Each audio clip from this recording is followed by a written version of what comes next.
My parents gave my brother the $220K cabin I spent 6 years restoring. Dad laughed. You were just free labor with our last name. I handed him the old keychain, walked out. Then the county clerk called during dinner and asked one question that made Dad stop breathing. My name is Joel Briggs. I am 33 years old, and I have been a licensed real estate appraiser in Cayuga County, New York, for 8 years. I spend my days walking through other people's properties and writing down exactly what they are worth. I note the condition of the subfloor, and the age of the roof, and the linear footage of the kitchen counter, and I put a number to all of it. A defensible, documented number that a bank will accept, and a court will accept, and a family will argue over. I know the difference between value that was always there and value that someone created. I know how to tell those two things apart, down to the dollar. This is the story of what I created, what my family took from me. And the one question a county clerk asked on a Sunday evening during dessert that made my father put both hands flat on the table and go completely silent. He thought he had given my brother a cabin worth $220,000. He had given him a problem I had been building for 4 months. My father, Dwight Briggs, is 62 years old. He spent 30 years as a licensed electrician in the Finger Lakes region, union work, good pay, and he is careful with wire and imprecise with everything else. He grew up in a family where the oldest son inherited the hardware store, and the youngest son managed the farm, and everyone understood their position without it ever being said aloud. He carried that understanding into the family he built. My mother, Patricia, is 59. She works 20 hours a week bookkeeping for a feed supply company in Trumansburg and has spent most of her adult life making sure that Dwight never has to feel uncomfortable at his own dinner table. She is not a cruel woman. She is a managing woman, which is a different thing and sometimes a more damaging one. My brother Conrad is 38. He has run his own vac business out of Trumansburg for 6 years and does well enough. He is physically large, easy to like at a cookout, and has never filed a permit in his life that I know of. He bought a house 8 minutes from my parents 7 years ago, and he has spent every Saturday since then helping my father with yard work and staying for the football game and whatever Patricia makes for dinner. In my family, this was called being present. In my accounting, it was called proximity, which is not the same thing as contribution. I moved 40 minutes away to Seneca Falls when I was 24 to start at the appraisal firm where Ray Okafor had just made senior appraiser and was looking for a junior. In my family, this was called choosing my career over them. I called it building something. We never resolved the difference. There was a Christmas when I was 26 and Conrad was 31. Lena and I drove up on the 23rd and brought a honey-baked ham and a bottle of Gorstromener from a winery on the lake that my mother had mentioned twice she wanted to try. Conrad arrived empty-handed at 4 p.m. with his girlfriend Pam and 2 of her kids.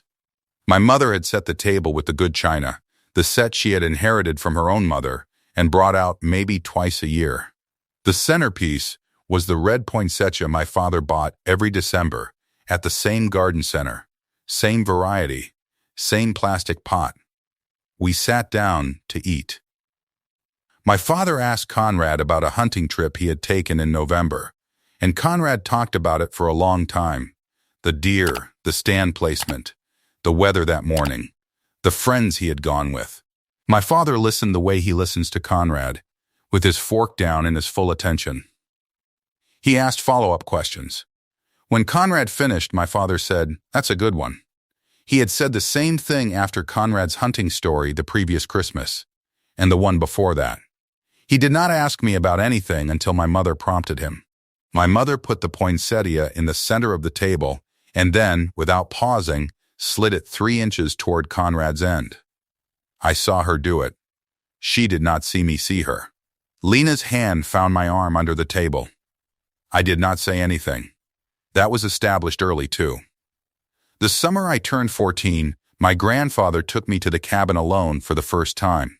His name was Earl Briggs, and he was 71 that year, still sharp, still drove his own truck, a 1987 GMC that he kept immaculate. The cabin sat on 2 acres off a gravel road in a stand of white pines above Heron Falls Creek. It had a front porch that listed 6 degrees to the left, a stone fireplace that smoked if you didn't open the damper exactly halfway, a kitchen that had not been updated since the year it was built, and a generator shed out back that smelled like oil and pine needles and the particular cold of a space that is only ever visited, never lived in. We spent 4 days fixing the porch supports. He showed me how to sister a joist, how to set a post on a concrete pad poured the right way, how to use a 4-foot level and trust it over your own eyes when they disagree. He did not explain things twice. He showed you once and then watched you do it and corrected your hands if they were wrong. He cooked oatmeal every morning and read the paper and did not talk much, and I found I did not need him to. On the last evening, the porch was level. We sat on it after dinner, me and Earl, watching the light come down through the pines the way it does up there in August, orange and sideways, and he handed me the keychain. "Your father's not interested in the place," he said. He said it the way he said most things, like a fact he had looked up and verified. Not unkind, not complaining. Conrad's not built for it either. He turned the keychain over in his hand once before he gave it to me. "You are." He died 14 months later, a stroke in February, and the cabin passed to my parents by the terms of his will. My father kept the exterior spare key that hung by the back door. He did not ask for the ones on my keychain. I did not offer them. For years, I thought of it as an arrangement, a quiet understanding. The keys stayed with me because Earl had given them to me, and my father had not disputed it. Later, I understood it differently. It was not an arrangement. It was an oversight. My father had simply not thought about the keys, the way he did not think about most things that were not wired into the wall. 6 years ago, my parents called and said the cabin needed work, not casual maintenance, serious structural work. The roof had 2 soft spots that Ray Okafor, who had driven past the township that fall, described as a liability waiting to happen. The septic system was at end of life. The front porch I had helped level at age 14 had settled again and now listed 9 degrees. The interior had not been touched since 1994, which meant linoleum from the prior decade, cabinetry that had begun to separate at the joints, and a bathroom tile situation that Lena, who came with me to look at it, described as aspirationally retro. I ran the numbers the way I run numbers professionally. Pre-restoration market value, $94,000 in the condition it was in. Post-restoration projected value, assuming quality work and documented improvements, $210,000 to $230,000, based on comps in Heron Falls Township and the 2 surrounding areas. The gap was the work. I told my parents the numbers. I showed them the comparable sales. My father nodded and said, "We'd appreciate whatever you can do." My mother said it would be wonderful to have a place the family could use again. I want to be precise about what I did over the next 6 years, because precision is what I do, and because the numbers are the argument. New roof with ice and water shield, installed by a licensed roofing contractor I sourced and supervised, $8,400. New septic system with county health department permit and final inspection, $11,200. Full porch rebuild with pressure-treated framing, composite decking, and new railings, $6,100. Electrical panel upgrade from 100 amp to 200 amp service, permitted and inspected, $3,800. Kitchen renovation including new cabinets, countertops, and plumbing fixture updates, $9,600. 2 bathroom renovations, $5,400. Interior hardwood floors refinished, walls skim-coated and repainted, new trim throughout, $4,900. Generator replacement with transfer switch, $2,200. Exterior siding repair and 5 new windows, $7,300. Miscellaneous materials, hardware, permit fees, and incidentals across 6 years, $3,100. Total documented expenditure, $62,000. That number does not include my labor. I am not counting my labor. I am counting the materials I paid for, the contractors I sourced and supervised, the permits I pulled in my name as the contractor of record on 6 separate projects. I made a decision early in the 2nd year not to track my hours because I was not doing the work to be compensated for time. I was doing it because my grandfather had asked me to take care of the place, and I had said yes, in the way you say yes to someone you respect, without thinking about the terms. Every receipt, every contractor invoice, every signed permit card, every before and after photo set, dated and labeled by project. Lena organized all of it into a 3-inch binder she had bought at the office supply store and filed by year and by project category. She did this without being asked, the way she does most important things, because she had been watching me spend every other weekend at a cabin 2 counties away for 6 years, and she understood before I did that documentation was not optional. I asked her once, maybe 2 years in, why she kept everything so carefully. She looked up from the binder. "Because your parents are going to do something with that place eventually," she said, "and I want you to have a record when they do." "It'll be fine," I said. She did not argue with me. She just put the receipt I had handed her into the correct plastic sleeve and moved on. Lena is a paralegal at a family law office in Auburn. She has spent 11 years watching families divide things. She knew things I was not yet ready to know. In the spring of the 5th year, my parents called and asked if I could update the insurance appraisal on the cabin. Their carrier wanted a current replacement value.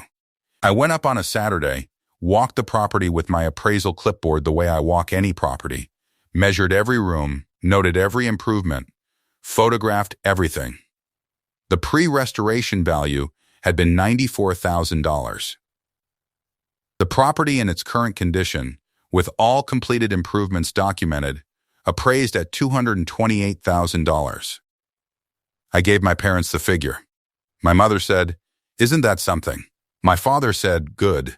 Neither of them asked how much of that number I had built. 4 months ago, in early October, Lena stopped by my parents' house on a Thursday afternoon to return a casserole dish she had borrowed in September. My mother was out. My father answered the door. They talked for a few minutes about nothing, and Lena left. That evening, she set her keys on our kitchen counter and said, without preamble, "There were papers on the kitchen table at your parents'. Legal looking." The cabin's address was at the top, and Conrad's name. I was standing at the stove. I turned around. "What kind of papers?" I asked. "A deed transfer form," she said, "partially filled out. From what I could see before your dad came to the door." I stood at the counter for a moment, and I almost asked her if she was certain, whether she might have misread the header or the name. Then I remembered what I had done 6 weeks earlier, in late August, when my parents had mentioned during a phone call that they were thinking about updating the will and making sure everything is in order. They had said it the way people say things they do not expect you to act on. My mother had used the word eventually. I had called Stuart Falk the following morning. Stuart is 51, a real estate attorney in Auburn, who handles titles and property disputes and estate matters. He has a calm, methodical way of working that I appreciate professionally and personally. I had referred him 4 clients over 3 years, and he picked up when I called. I explained my situation, 6 years of improvements on a property I did not own, parents making noises about getting things in order, a brother who had contributed nothing to the property's value, but lived 8 minutes away. Stuart said there was a legal instrument called a notice of interest. It could be filed with the county clerk to establish a documented financial claim against a property. It did not give me ownership. What it did was attach to the title. Any title search run after the filing date would return the notice automatically. Any buyer, any lender, any attorney doing due diligence on the property would find it in the first hour.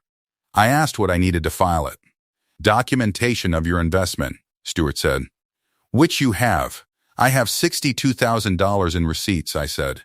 "File it," Stuart said. He filed it on October 14th, in my name, against the Heron Falls Township property. I paid his flat fee of $400. I did not tell my parents, I did not tell Conrad, I did not tell Lena the full scope of what it meant until that evening, standing in our kitchen. After she told me about the papers on the table, "You already did something," she said. "October 14th, I said. She looked at me for a moment, then she nodded once, the small nod she gives when something fits the shape she expected, and she went to start dinner. The dinner was my mother's idea. She called it a family catch-up. She said she had not seen us in a few weeks, and she wanted everyone around the table. She made pot roast, her pot roast, the one she brought out for occasions she considered significant. When I was growing up, pot roast meant a birthday, or a report card, or someone graduating, or something that needed to be softened. Conrad arrived 20 minutes early.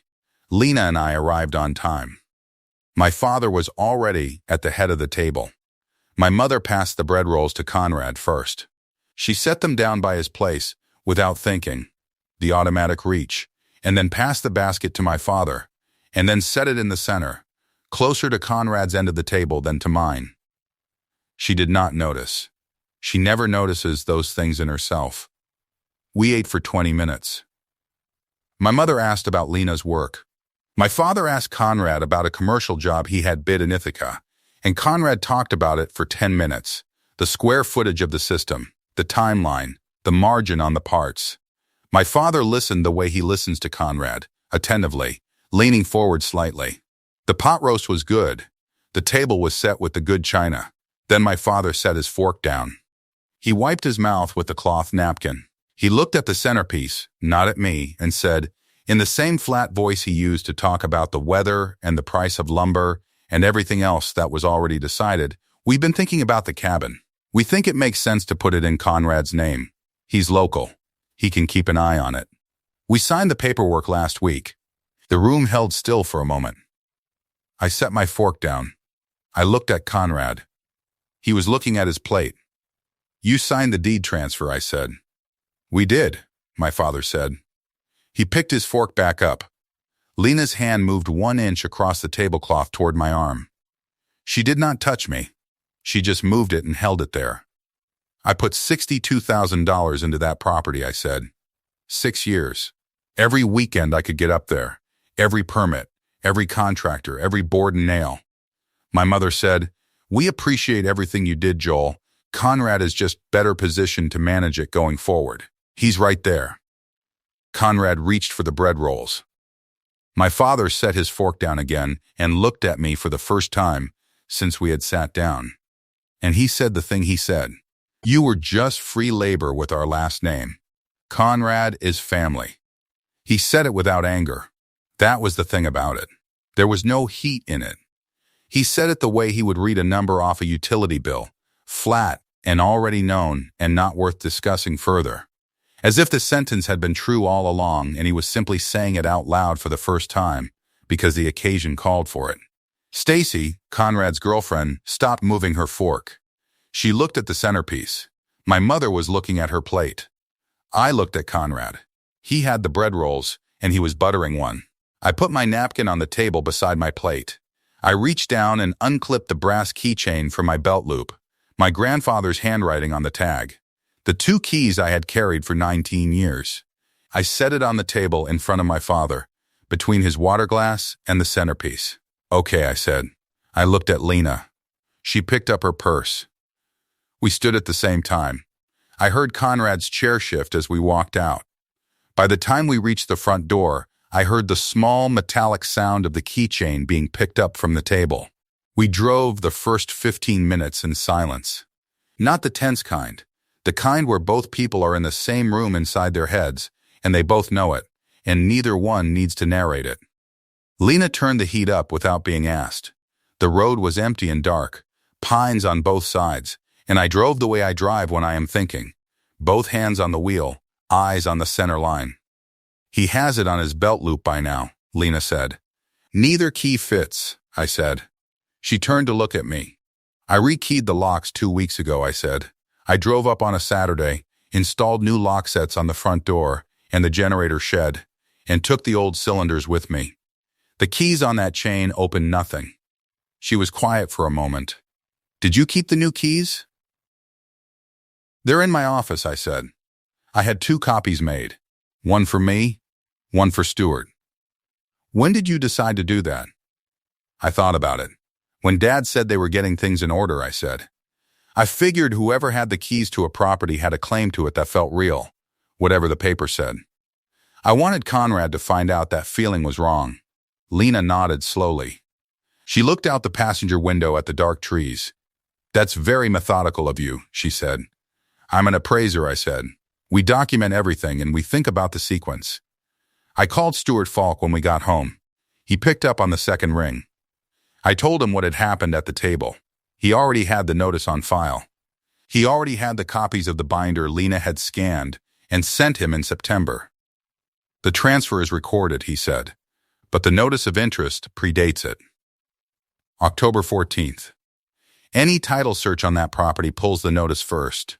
It attaches to the chain of title, and it does not go away without a discharge signed by me on your behalf. What does Conrad need to do to sell it? I asked. He can't, Stuart said. Simply, not clean. Not without your cooperation. Any buyer's attorney will find the notice in the first search and flag it as an undisclosed encumbrance. The sale falls apart at title review. I thanked him. Keep the binder backed up, he said. 3 locations. Office filing cabinet, I said. Your client files. And Lena's cloud drive. He was quiet for a moment. You've thought about this. For about 4 months, I said. After I got off the phone with Stuart, I sat at the kitchen table for a while. Lena brought me a glass of water and sat across from me and did not ask me to talk about it, which is one of the reasons I married her. I thought about my father's hands, both of them flat on the table, after he said the thing. The posture of a man who has made a decision he considers settled. I thought about Conrad reaching for the keychain, the automatic gesture, the same way he had reached for the bread rolls, like things put in front of him were always meant to be taken. I thought about the brass tag on the keychain. My grandfather's handwriting, small and deliberate. He had written those words himself. He had given them to me. Take care of the place. I had.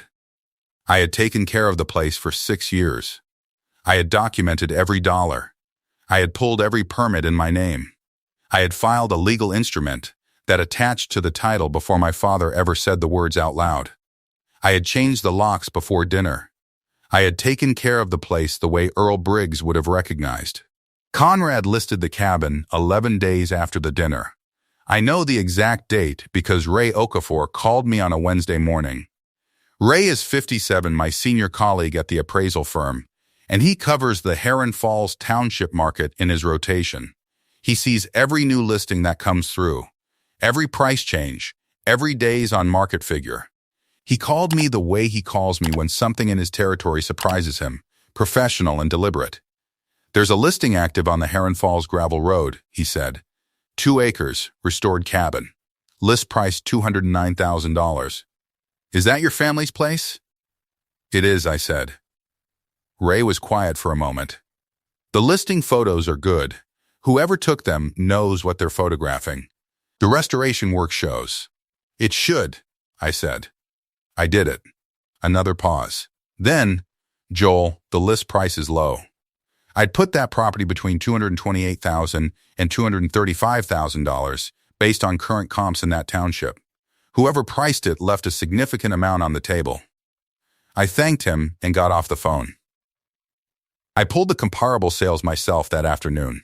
3 recent closings in Heron Falls Township, restored cabins on similar parcels, similar acreage, similar improvement profiles. The range was $224,000 to $238,000. My cabin, with the new septic and the 200-amp service, and the rebuilt porch and the refinished floors and the new windows, sat at the top of that range. $231,000 was the number I would have given a client. Conrad had listed it for $209,000. He had underpriced the cabin by more than $20,000 because he had never done the work and so he did not understand what the work was worth. He had accepted whatever number the listing agent gave him, the way someone accepts whatever number they are told when they have no independent way to verify it. I almost picked up the phone. I almost called him and told him he had mispriced the asset he had just taken from me by 2 decades of market knowledge. I set the phone down on my desk. I looked at the ceiling for a moment.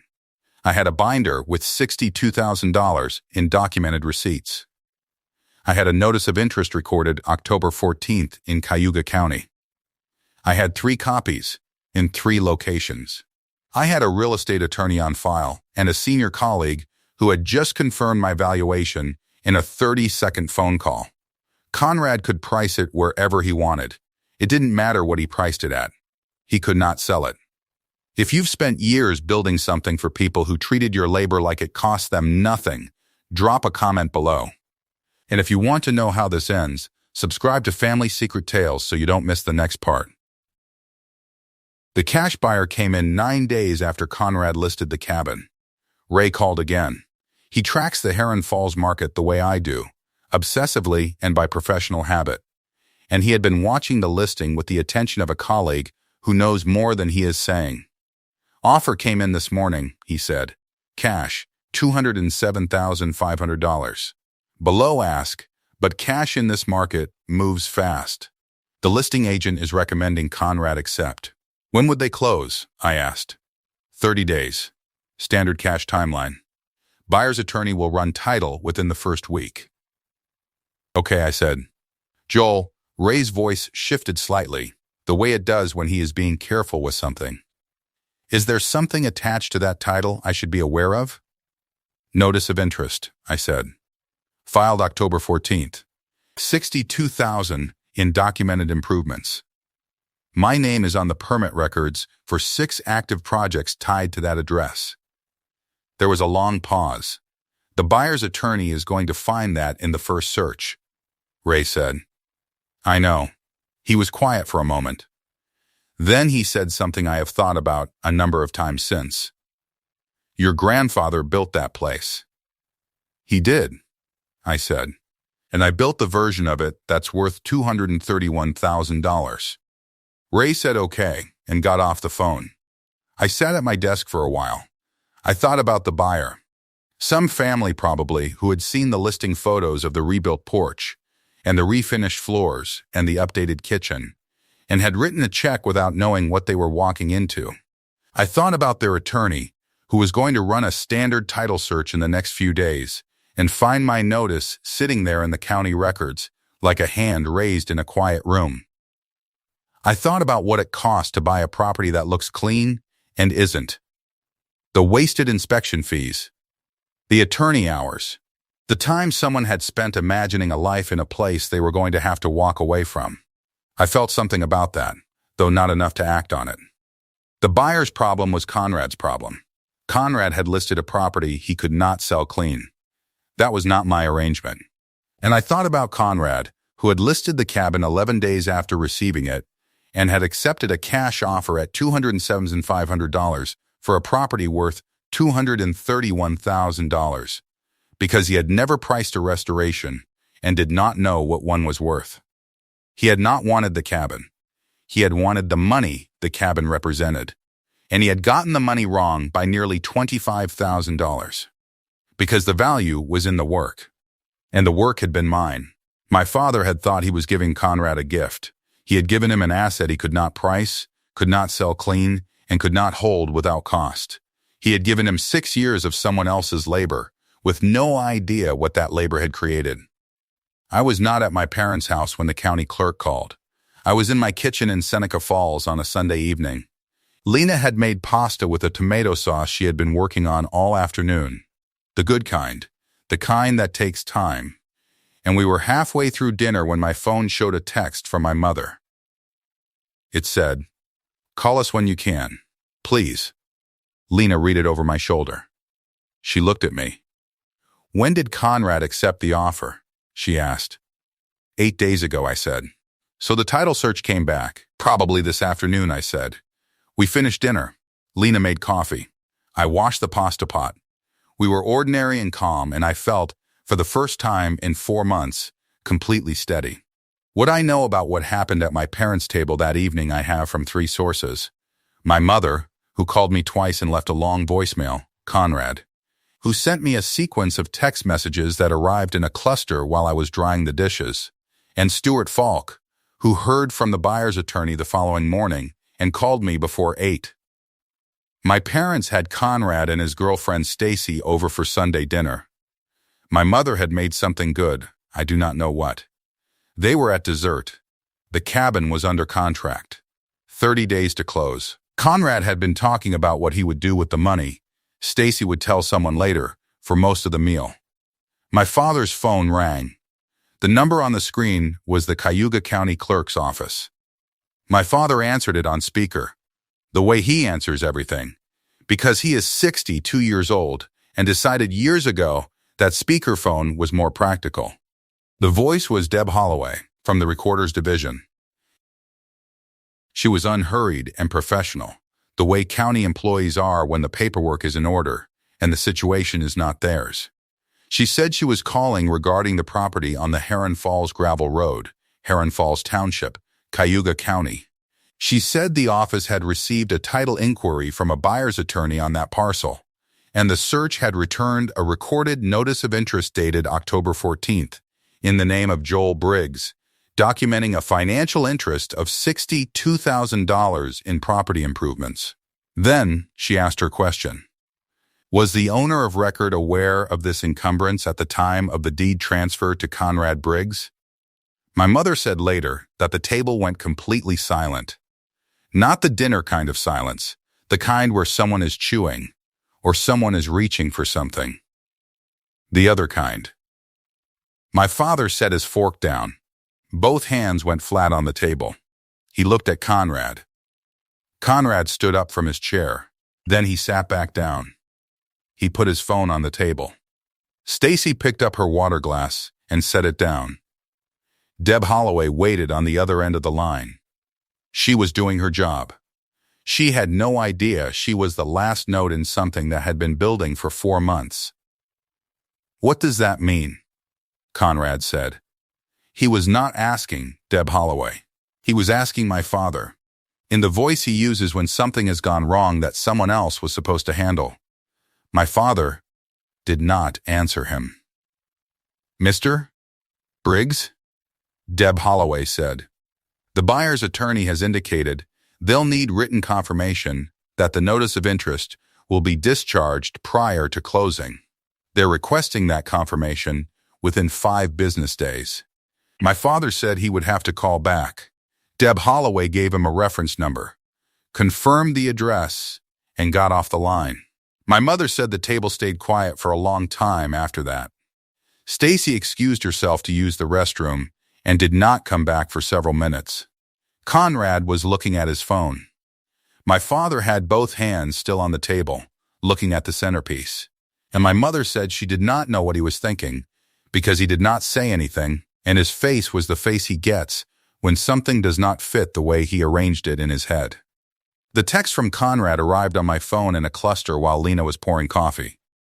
The first, what is a notice of interest? The second, is there a lien on the cabin with your name on it? The third, Joel, this is not okay, call me. The fourth, Dad wants to talk to you. I read them. I set the phone face down on the kitchen counter. Lena handed me my coffee. I thought about the keychain. Conrad had picked it up from the table before we were out of the room. He had probably clipped it to his belt loop in the car, or put it on his key ring, the way you do with keys you expect to use. Both of them opened nothing. The new cylinders were in my office. The old keys were dead. He had been carrying the wrong keys for 3 weeks and did not know it until tonight. Stuart Falk called me Monday morning before 8. The buyer's attorney formally withdrew the offer this morning, he said. Their stated reason was failure of the seller to disclose a known encumbrance. That's the language they used. Known encumbrance. That matters. What does Conrad do now?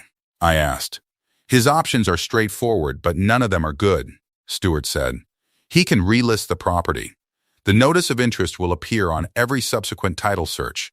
Any buyer doing due diligence will find it. No lender will finance a purchase against an undischarged notice. He cannot sell clean title without a written release signed by me on your behalf. And a release costs what? I asked. Whatever we say it costs, Stuart said. The documented improvement figure is $62,000. That's the baseline. That's what we put in the demand letter. The demand letter went out Tuesday by certified mail. Stuart sent it to my parents' address as original property owners and to Conrad's home address in Trumansburg. It laid out the improvement history, the permit records, the notice of interest recording date and reference number, and the relief sought. Option 1. Reimbursement of $62,000 for documented improvements within 30 days. Option 2. In lieu of reimbursement, a recorded deed correction conveying a 50% undivided interest in the property to Joel Briggs. My mother called me Tuesday evening. She was crying when I answered. The kind of crying that sounds like exhaustion more than grief. She said they had not known about the notice. She said if they had known, things would have been different. She said she was sorry. I listened. I did not say anything for a moment. I almost told her it was okay. The way she was crying was the way she had cried at my grandfather's funeral, a helpless sound. And for a moment I was 23 again, sitting in the church next to her, and I almost said something that would have made it easier. Then she said, "Your father thinks you did this to punish him." I held the phone. I thought about 36 weekends. I thought about the permit cards in their plastic sleeves. I thought about Earl Briggs pressing a keychain into my palm on a porch he and I had just made level together. "Tell Dad I did it to document what I built," I said. I filed the notice in August, before the dinner, before he said anything to me at the table. It wasn't punishment. It was professional practice. She was quiet. "Patricia," I said, and my voice was even. I documented 6 years of improvements the same way I document any property I work on. I kept every receipt because that's how I work. That's who I am. That's not punishment. That's just what the work looked like. She said she needed to go. I heard later, through Lena, that my father had said something after the call. He had been at the kitchen table, and he said it to Patricia in the same flat voice he uses for everything. "You always kept receipts," he said. "That's not love. That's a business." He was still doing it. Still reframing the documentation as the betrayal. Still arranging the story so that my precision was the problem, and his carelessness was the standard. Conrad relisted the cabin 3 weeks later at $224,000. The notice of interest appeared on the first title inquiry. The listing sat without an offer for 6 weeks. 6 months passed. Stewart filed a formal mechanics lien against the property in February based on the $62,000 documented improvement figure. It was publicly recorded with the county. Conrad could not refinance. He could not sell. He was paying property taxes on an asset he could not move. He had received a gift he could not open. His attorney called Stewart twice. Conrad's first settlement offer was $18,000. Stewart brought it to me. I was in my office when the call came, between 2 appraisal appointments, and I sat at my desk looking at the comparable sales grid on my monitor for a moment before I answered. "No," I said. His second offer, 6 weeks later, was $31,000. I declined that too. Stewart was patient about the back and forth. He had seen these negotiations before, and he knew that the party with the clean paperwork usually wins them. My father called me once, in March. He did not apologize. He said he wanted to understand the situation. I explained it to him in the same language I use with clients, slowly and without judgment. The documented improvement value, the notice and its effect on title, the lien and its public record, the path to resolution, and what it cost. He was quiet for a long time. Then he said he thought I was being unreasonable. "Dad," I said, "the word you're looking for is thorough." He got off the phone. Ray Okafor and his wife Paulette came to dinner in April. Ray had been watching the Heron Falls listing all winter with the patience of a man who knows how these things move. He told me over dinner that the cabin was the only encumbered property in the township, and that it had stopped attracting offers entirely once agents started flagging the title issue in their notes. "Conrad's paying taxes on something he can't touch," Ray said. Paulette, who spent 30 years as a school administrator and has the directness of someone who has seen most situations twice, looked at me across the table and said, "Was it worth 6 years?" I thought about it. My grandfather thought so, I said, and I built the thing that proved it.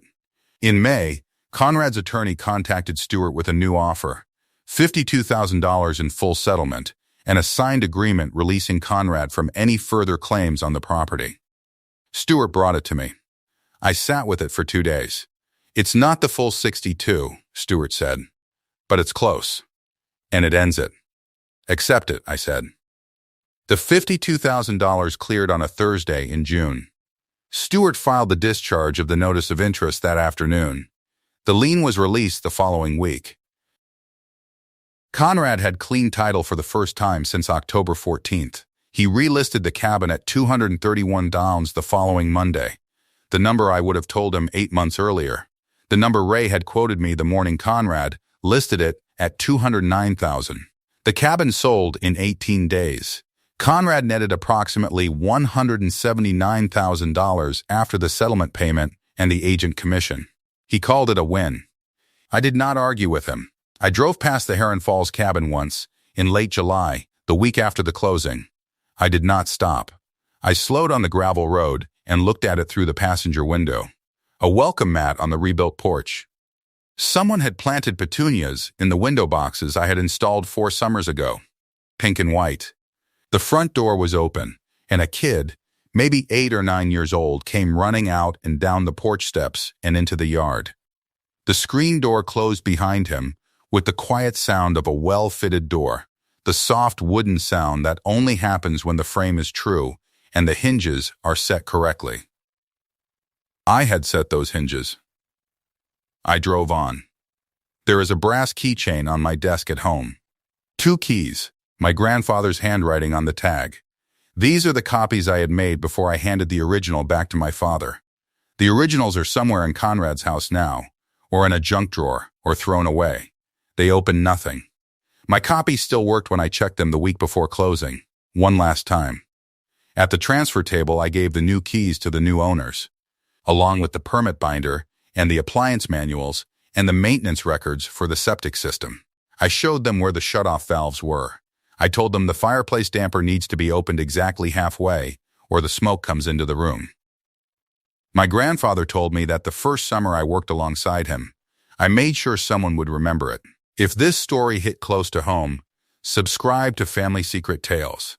And if you've ever been told that doing the work and keeping the records somehow made you the problem, drop that in the comments. We read every single one.